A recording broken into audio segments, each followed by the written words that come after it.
Folks, how are we all doing? It's your boy Roar.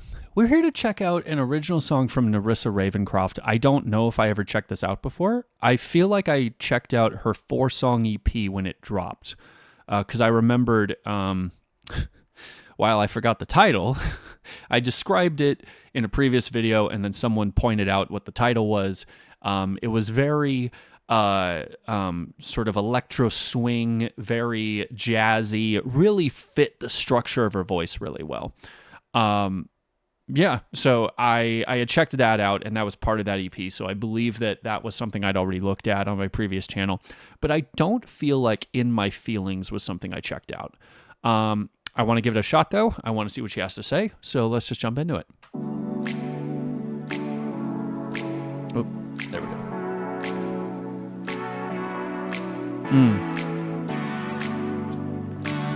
This I think would fit her voice perfectly too.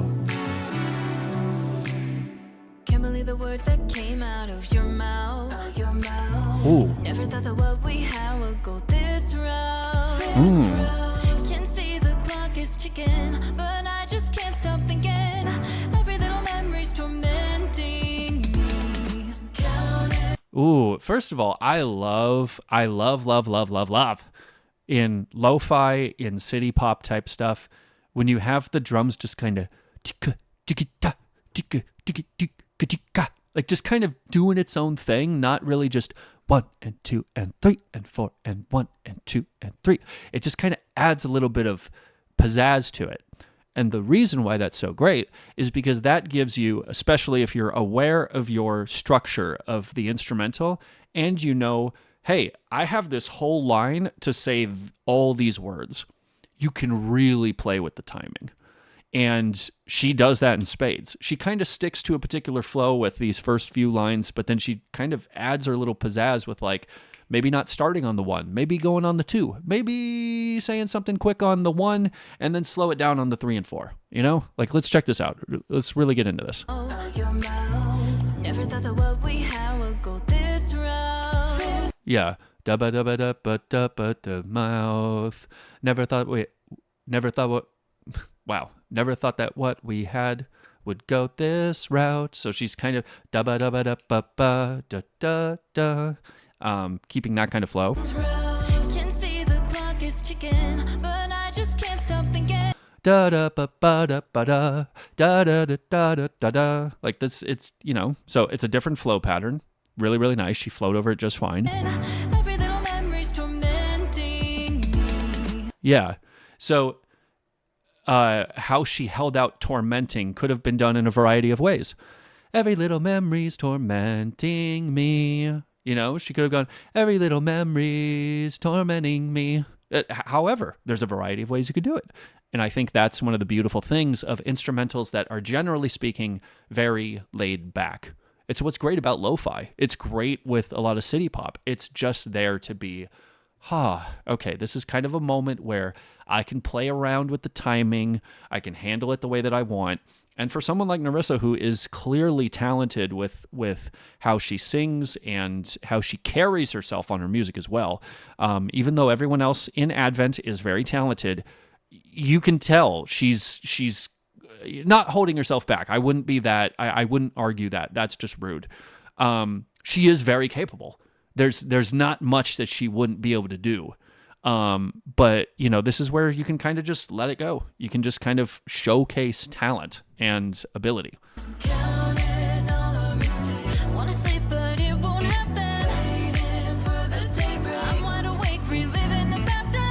Yeah, so, okay.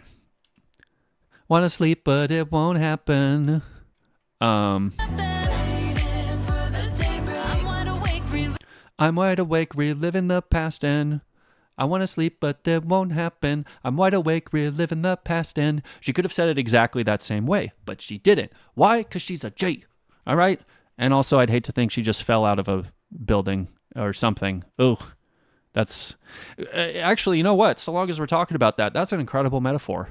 You know, just kind of feeling so out of control with things. It's like you just fell out of a building. You're in free fall. You don't really know what to do besides, you know, some sort of protective measures, covering yourself, closing yourself in. Incredible. Incredible stuff. Wanna sleep, but it won't happen. Waiting for the daybreak. I'm wide awake, reliving the past. Yeah, so then da da da da da da da da da da. I want to sleep, but that will not happen, is how she could have flipped it if she was doing that for the same line previously. So I love that. Love that. Switching it up. Still haunted by the ghost of you. Everywhere I look, it's like you're always there, despite the fact that I'm on my own. I'm in my feelings.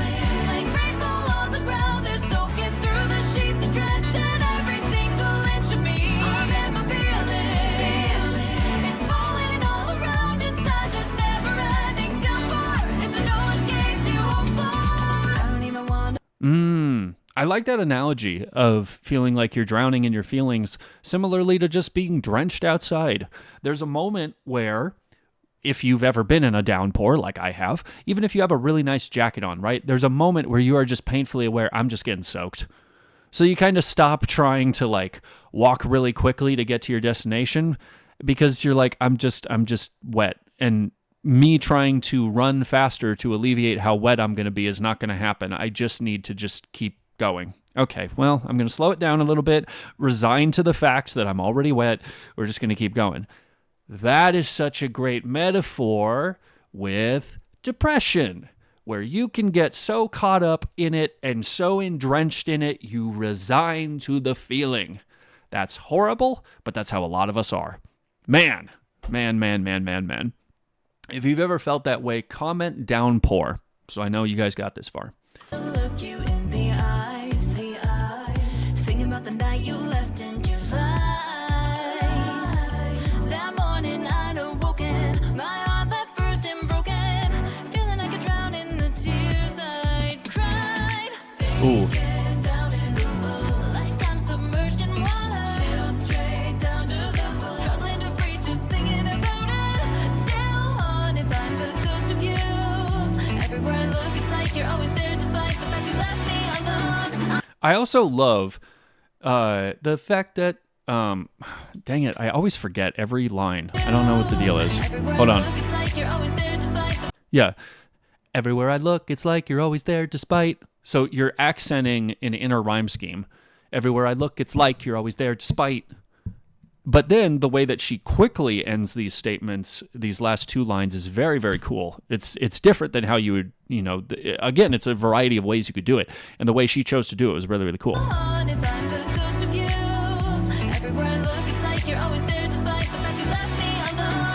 Yeah. The fact everywhere I look, it's like you're always there despite the fact you left me alone. You didn't have to go, the fact you left me alone so quickly. You had a little bit more time. But again, that's how artists can sometimes choose to do that sort of thing. And that's really, really cool. I like that.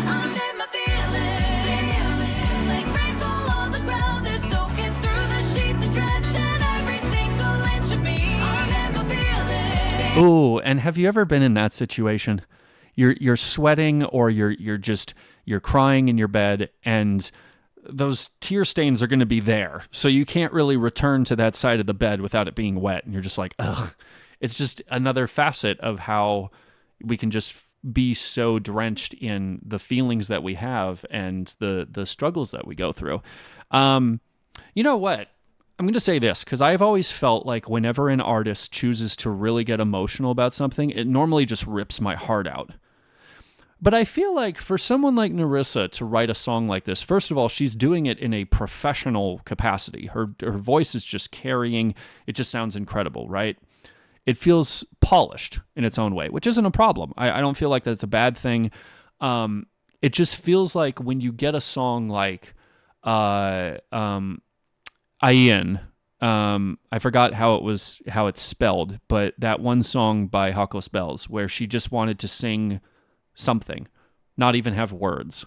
It carried so much where there was literally nothing to it. She was just saying sounds, and it was beautiful. Maury Calliope's End of a Life, Gigi Maureen's I'll Still Be Here. It had this very stripped back, very personal, raw touch to it. For her to be writing about something like, I'm in my feelings, and these are all the feelings that I have, it sure seems different than how she's carried herself as a person up to this point, right? But for me, when I hear such a polished, song where she's showcasing her proficiency with singing and she's just laying it out there. It doesn't feel so much like, hey, I'm right in the middle of this and this hurts really bad and this is that feeling conveyed on the track. It feels like she's really moved past it and really, able to look at this in a very emotionally mature way. That's my thought.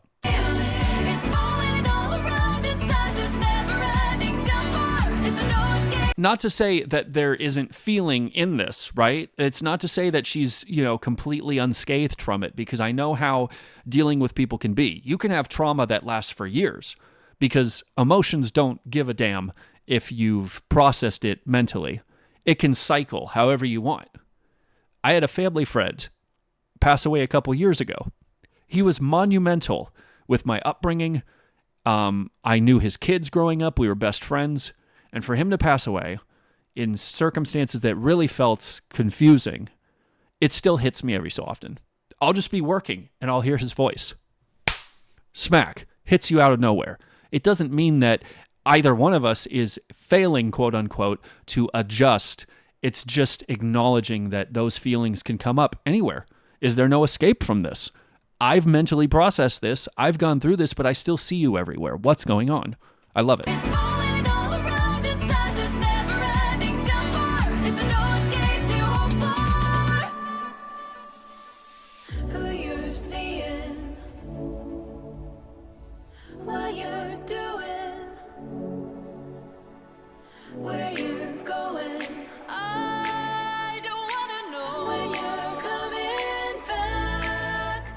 Ooh, okay. I liked that writing style. I don't want to know when you're coming back. Before that, it was saying where you're going, who you're seeing, what you're doing. I don't want to know. We're clearly not together. I don't want to know what you're doing. I don't want to know when you're coming back. Twofold. I love that.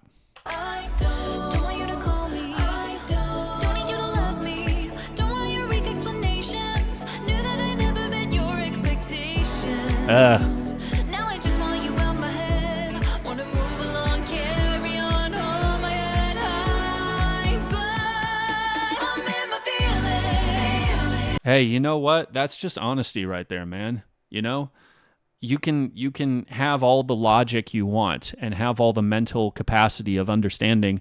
You're not good for me. I need you. You're gone. I need to move on. Hold my head high, but I'm in my feelings. It doesn't mean you're not serious about what you need. That's just how the body processes things, especially if it's not really closed. If it's not really a closed case, if you don't really get the conclusion that you're hoping for, that just makes it an unfinished loop in your head. That's what I've been struggling with for the last few months because of a couple different things in my life. Where it's like, man, this didn't really conclude the way that I would have expected. My brain is just kind of circling. It's trying to look for a spot to land, but there's no coherent spot. It's just crazy. So it is crazy, though. Who the hell would have too high of an expectation for Nerissa Ravencroft? What type of lord of some manor somewhere is going to act like she's just not good enough? Excuse me? Like, come on, man. I don't get that. It's one of the craziest things that makes me completely disinterested in ever dating anymore. It's like, dude, the way that so many people, on both sides of the fence, don't get me wrong, have just the worst expectations for people. Completely unobtainable and complaining that everyone should just amount to your expectations. It's a messy situation. Like rainbow on the ground, they're soaking through the sheets and drenching every single inch of me. I'm in my feelings. It's falling all around, but at the end of this downpour is a hope we're waiting for. Yeah, I'm in my feelings. Yeah, I'm in my feelings. Ooh, yeah, I'm in my feelings. At the end of this downpour is a rainbow I have prayed for. Ooh, that's a nice analogy as well. Saying at the end of this downpour, there's a rainbow I've been praying for. I love that. I love that idea because, yeah, that is the end of, every downpour. There's going to be a rainbow. There's going to be something pretty. There's going to be something valuable at the end of that. And having that self-awareness that is going to come is very emotionally mature. I love that. Very, very nice. That was cool. Well, Jailbirds, let me know your thoughts in the comments. I would love to know what you think about Nerissa's music. I think truly, someone like her who does so much vocally, there's so many different routes she could go. I wouldn't even know what avenue I feel like she could sink best into, because you can get the jazzy stuff, you can get the city pop stuff, you can get all these different things, right? I just think the sky's the limit for her, literally, not just because she can fly up and touch it. That's all I have to say about that, guys. Thanks for watching. Link to this, of course, is going to be in the description. Go support Nerissa.